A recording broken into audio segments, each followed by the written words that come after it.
Our friends Nicole and John from New York flew in to explore Panama with us. They rented a car rather than riding on the back of our bikes. When they got in, we all went to the Panama Canal, and there were zillions of people there.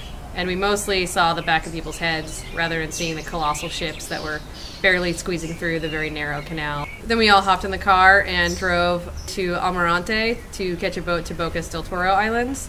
We stopped in the mountains near Boquete. Some people let us just camp on their porch. In the morning, the people there wanted to show us a sloth. I looked forever and couldn't see it. We did see a great rainbow, though. Yeah, there was a gorgeous rainbow. And there were really beautiful trees there. When we first arrived at the islands, the weather turned really ugly, and we were afraid that our timing was really bad, but decided to stick it out, and we're really glad we did, because the next day it really brightened up. Bocas town is really, really cute, Caribbean-type town. Went down to Playa Estrellas, which is known for its starfish, but because tourists keep manhandling them, you can't really find any starfish anymore. Everything is really expensive because it's islands, and that's the way it is. Also, it's Panama, and it's one of the most expensive countries in Central America. So we opted to camp out behind a hotel. The guy told us to set up our campsite over there and failed to tell us that there were generators and chickens all night long. In the morning, we took a boat out to go snorkeling. Saw a lot of fish and some really colorful coral. We told our boat captain that we wanted to see some sloths, so he took us by Sloth Island, where he was able to point out a couple tiny distant sloths to us.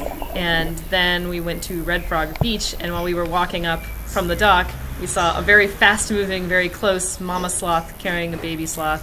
Oso perezoso is the Spanish name for sloth. It was actually moving really quickly for a sloth. Thing was fast. Much faster than I thought sloths could do, and that's what everyone said. People just kept walking up to me like, wow, I thought sloths were slower than that. A guy on the trail found a tiny red frog and held it up for us to look at. Apparently those ones are not poisonous. They were handling them. Some people told us they were poisonous, and other people picked them up, so it's hard to tell. Red Frog Beach was beautiful, but pretty populated. We went in the water and played in the waves. Dan recommended that we try deep boarding while we were there, which apparently is a sport that you can only do on this island, where you hold this little plastic thing and steer it to dive under the water while being dragged behind a boat.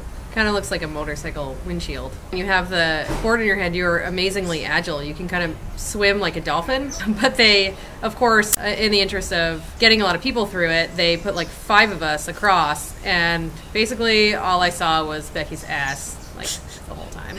And they told me that you'll lose a lot of swimsuits with deep boarding, so we just wore clothing instead, and it was just even more scandalous. Scandalous, my dress.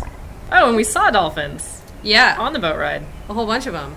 That night, we needed a hostel to stay in, and we found one that was an hospedaje / adult sex boutique. Classy. Very classy.